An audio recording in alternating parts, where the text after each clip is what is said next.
नमस्कार दोस्तों, ढोल में पोल चैनल में आप सब मित्रों का हार्दिक स्वागत करता हूं। दोस्तों, पिछले वीडियो में आपने देखा कि लक्ष्मण जी ने किस तरह से इंद्र की ब्रह्म हत्या से छुटकारा पाने का यत्न बताया, अश्वमेध यज्ञ किया इंद्र ने और रामचंद्र जी ने सुना। अब रामचंद्र जी भी अपनी सुनाते हैं दोस्तों। ये जो है 47वां सर्ग है, पृष्ठ 793। यही वाल्मीकि रामायण उत्तरकांड सुंदरकांड सेकंड पार्ट जो है। तो इसमें श्री राम का लक्ष्मण को राजा इल की कथा सुनाते हैं और इला को एक एक मास तक स्त्रीत्व और पुरुषत्व की प्राप्ति हुई। ये बड़ा रोचक प्रसंग है दोस्तों, और आपसे अनुरोध करता हूँ कि इस वीडियो को पूरा देखें। आइए सुनते हैं। लक्ष्मण की कही हुई बात सुनकर बातचीत की कला में निपुण महातेजस्वी श्री रंगनाथ जी हंसते हुए बोले, नरश्रेष्ठ लक्ष्मण, वृत्रासुर का सारा प्रसंग और अश्वमेध यज्ञ का जो फल तुमने जैसा बताया है वह सब उसी रूप में ठीक है। सौम्य सुना जाता है, अब वो कहते हैं रामचंद्र जी कि सौम्य सुना जाता है कि पूर्व काल में प्रजापति कर्दम के पुत्र श्रीमान इल बाल्हिक देश के राजा थे। वे बड़े धर्मात्मा नरेश थे। पुरुष संग बे महायशस्वी भूपाल सारी पृथ्वी को बस में करके अपने राज्य की प्रजा का पुत्र की भांति पालन करते थे। सौम्य रघुनंदन परम उदार देवता माधनी दैत्य तथा नागराक्षस गंधर्व और महामनुष्य यक्ष ये सब भयभीत होकर सदा राजा इल की स्तुति पूजा करते थे तथा उन महामना नरेश के रुष्ट हो जाने पर तीनों लोकों के प्राणी भय से थर्रा उठते थे। ऐसे प्रभावशाली होने पर भी बाल्हिक देश के स्वामी महायशस्वी परमुदार राजा इल धर्म और पराक्रम में दृढ़तापूर्वक स्थित रहते थे और उनकी बुद्धि भी स्थिर थी। एक समय की बात है, सेवक सेना और सवारियों सहित उन महाबाहु नरेश ने मनोरम चैत्र मास में एक सुंदर वन के भीतर शिकार खेलना आरंभ किया। चैत्र मास में, शक सम्मत नहीं। प्रग्नेश नृपो अरण्ये मृगासन सशस्त्र हत्वैव तृप्तरान्भुश्च राजज्ञस्त महात्मनः। 9वां श्लोक। राजा ने उस वन में सैकड़ों हजारों हिंसक जंतुओं का वध किया, किंतु इतने ही जंतुओं का वध करके उन महामनुष्य नरेश को तृप्ति नहीं हुई। हजारों मार दिए जंगल में जानवर, फिर भी तृप्ति नहीं राजा इल को। रामचंद्र जी सुना रहे हैं लक्ष्मण जी को। फिर उन महामना इल के हाथ से नाना प्रकार के 10,000 हिंसक पशु मारे गए। तत्पश्चात वे उस प्रदेश में गए जहाँ महासेन स्वामी कार्तिकेय का जन्म हुआ था। उस स्थान में देवताओं के स्वामी दुर्जय देवता भगवान शिव अपने समस्त सेवकों के साथ रहकर गिरिजराज कुमारी उमा का मनोरंजन करते थे। वहाँ मनोरंजन करते थे उसी वन में। कौन? शिव जी उमा कुमारी, गिरिराज कुमारी उमा का मनोरंजन करते थे। जिनकी ध्वजा पर वृषभ का चिन्ह सुशोभित होता है, वे भगवान उमा वल्लभ अपने आप को भी स्त्री रूप में प्रकट करके देवी पार्वती का प्रिय करने की इच्छा से वहाँ के पर्वतीय झरने के पास उनके साथ विहार करते थे। खुद भी स्त्री बन गए थे शिव जी। उस वन के विभिन्न भागों में जहाँ जहाँ पुल्लिंग नामधारी जंतु अथवा वृक्ष थे, वे सब के सब स्त्रीलिंग में परिणत हो गए थे। जब शिवजी स्त्री बन गए तो सारे वृक्ष पेड़ पौधे जो भी थे पुल्लिंग, वो सब स्त्रीलिंग बन गए। वहाँ जो कुछ भी चराचर प्राणियों का समूह था वह सब स्त्री नामधारी हो गया था। इसी समय कर्दम के पुत्र राजा इल, ये राजा इल जो थे कर्दम के पुत्र थे और कर्दम ब्रह्मा जी के पुत्र थे।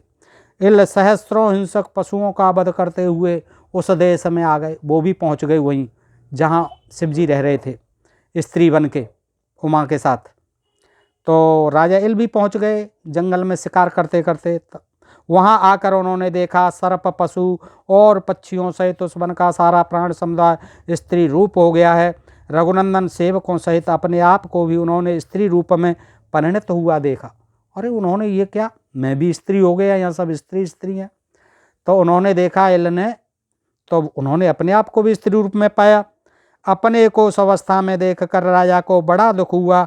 वह सारा कार्य उमा वल्लभ महादेव जी की इच्छा से हुआ है, ऐसा जानकर वे भयभीत हो उठे। अब वो ये भी जान गए रहस्य की बात कि ये सब महादेव जी की कृपा है, उन्हीं की कृपा से ऐसा हुआ है। तदनंतर सेवक और सेना और सवारियों सहित राजा इल जटाजूटधारी महात्मा भगवान नीलकंठ की शरण में गए।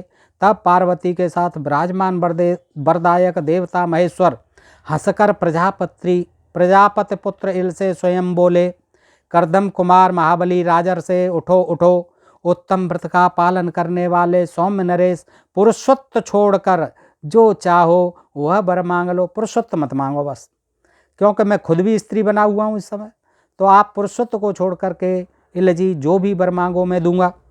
महात्मा भगवान शंकर के इस प्रकार पुरुषत्व देने से इनकार कर देने पर स्त्री रूप हुए राजा इल शोक से व्याकुल हो गए।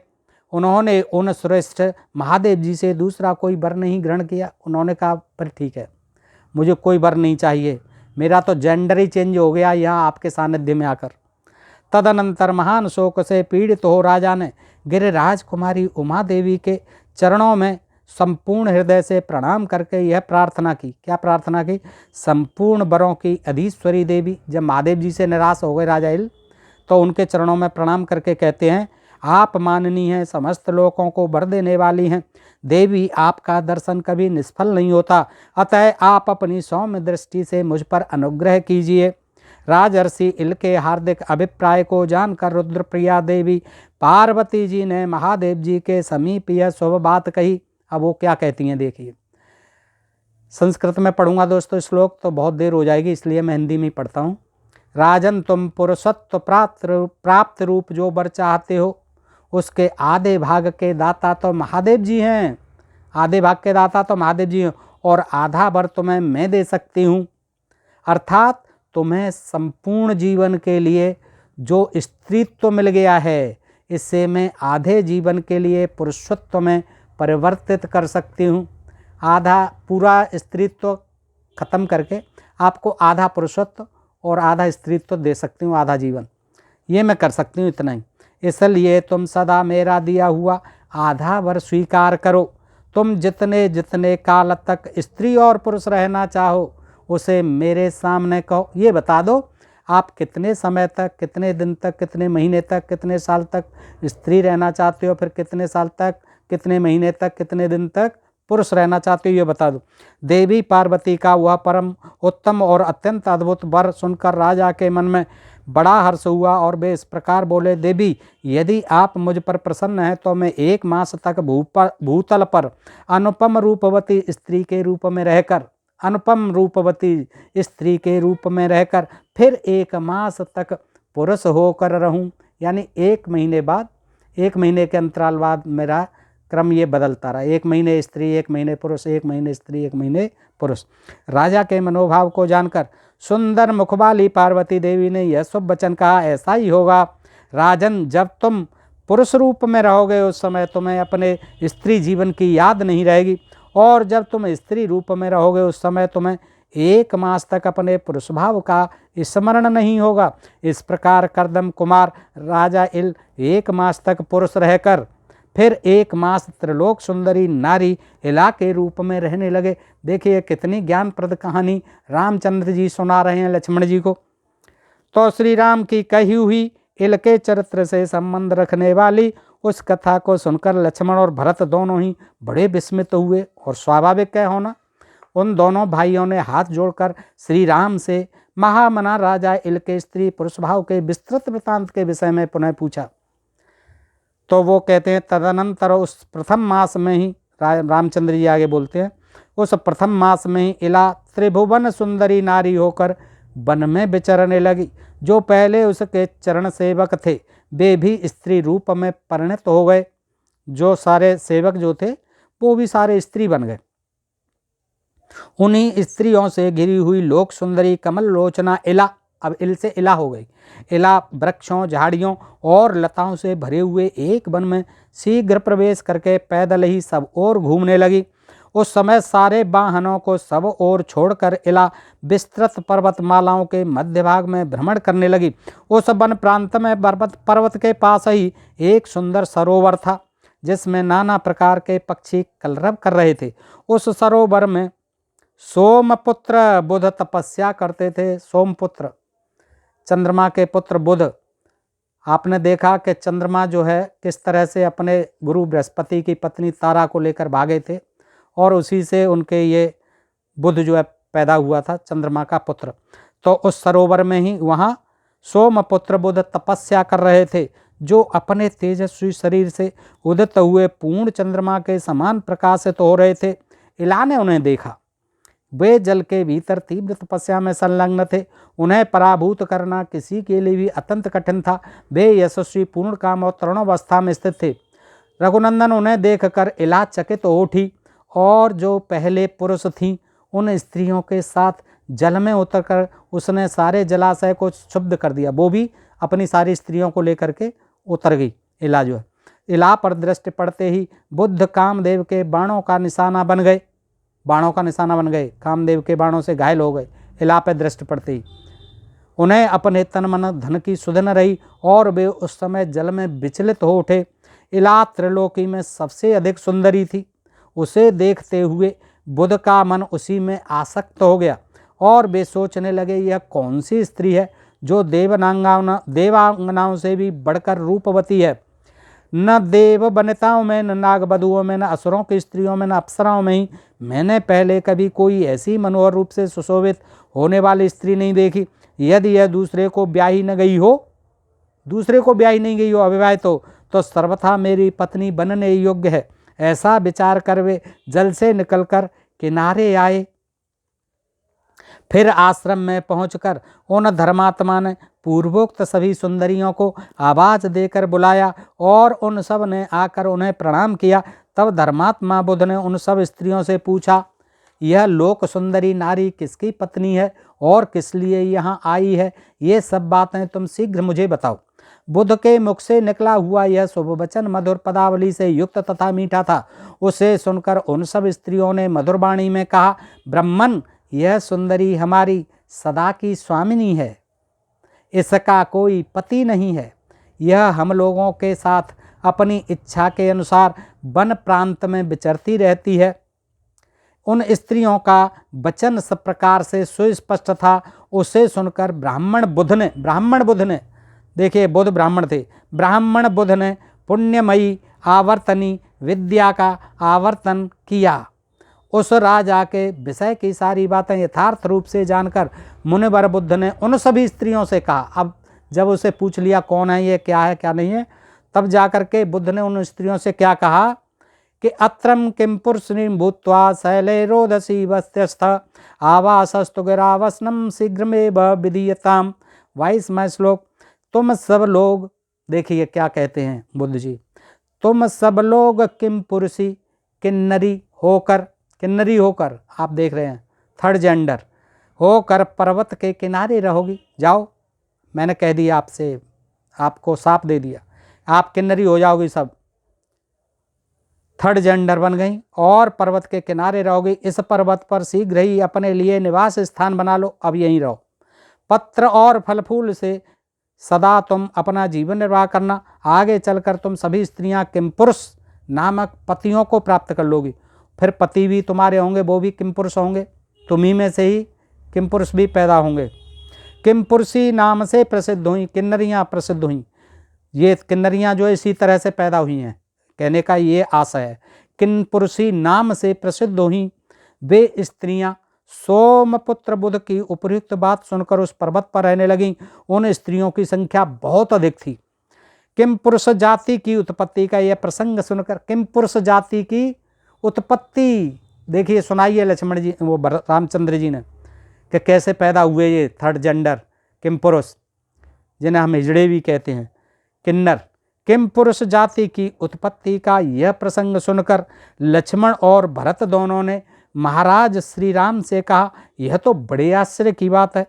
तदनंतर महायशस्वी धर्मात्मा श्री राम ने प्रजापति कर्दम के पुत्र इला की इस कथा को फिर इस प्रकार कहना आरंभ किया। वे सब किन्नरियाँ पर्वत के किनारे चली गईं। यह देख मुनिश्रेष्ठ बुद्ध ने उस रूपवती स्त्री से हंसते हुए कहा, सुमुखी, मैं सोम देवता का परम प्रिय पुत्र हूँ, बरारोहे मुझे अनुराग और स्नेह भरी दृष्टि से देखकर अपनाओ। स्वजनों से रहित इस सूने स्थान में बुद्ध की यह बात सुनकर इला उन परम सुंदर महातेजस्वी बुद्ध से इस प्रकार बोली, सौम्य सोम कुमार, मैं अपनी इच्छा के अनुसार विचरने वाली स्वतंत्र हूँ, किंतु इस समय आपकी आज्ञा के अधीन हो रही हूँ, अतः मुझे उचित सेवा के लिए आदेश दीजिए और जैसी आपकी इच्छा हो वैसा कीजिए। इला का यह अद्भुत वचन सुनकर कामासक्त सोमपुत्र को बड़ा हर्ष हुआ। वे उसके साथ रमण करने लगे। मनोहर मुख वाली इला के साथ अतिशय रमण करने वाले कामासक्त बुध का वैशाख मास एक क्षण के समान बीत गया। वैशाख नंदन बुध का एक मास वैशाख बीत गया। एक मास पूर्ण होने पर पूर्ण चंद्रमा के समान मनोहर मुख वाले प्रजापति पुत्र श्रीमान इल अपनी सैया पर जाग उठे।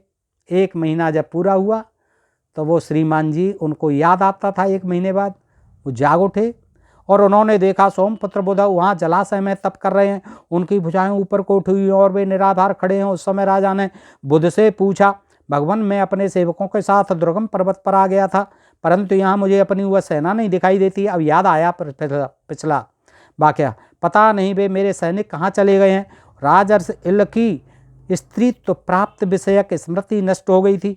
उनकी बात सुनकर बुध उत्तम वाणी द्वारा उन्हें सांत्वना देते हुए यह शुभ वचन बोले, राजन आपके सारे सेवक ओलों की भारी वर्षा से मारे गए ओलों की वर्षा से। आप भी आंधी पानी के भय से पीड़ित हो इस आश्रम में आकर सो गए थे। देखो झूठ बोल दिया बुध ने।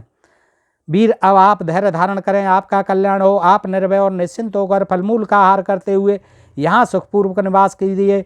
बुध के इस वचन से परम बुद्धिमान राजा इल को बड़ा आश्वासन मिला, परंतु अपने सेवकों के नष्ट होने से वे बहुत दुखी थे। इसलिए उनसे इस प्रकार बोले, ब्राह्मण मैं सेवकों से रहित हो जाने पर भी राज्य का परित्याग नहीं करूँगा। अब क्षण भर भी मुझसे यहाँ नहीं रह जाएगा, अतः मुझे जाने की आज्ञा दीजिए।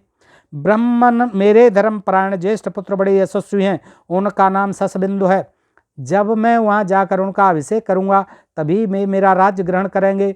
महातेजस्वी मुनि देश में जो मेरे सेवक और स्त्री पुरुष आदि परिवार के लोग सुख से रह रहे हैं, उन सबको छोड़कर मैं यहाँ नहीं ठहर सकूँगा। अतः मुझसे कोई ऐसी अशुभ बात आप न कहें जिससे स्वजनों से बिछुड़कर मुझे यहाँ दुखपूर्वक रहने के लिए विवश होना पड़े। राजेंद्र इल के ऐसा कहने पर बुध ने उन्हें सांत्वना पूर्वक देते हुए अत्यंत अद्भुत बात कही, राजन तुम प्रसन्नतापूर्वक यहाँ रहना स्वीकार करो।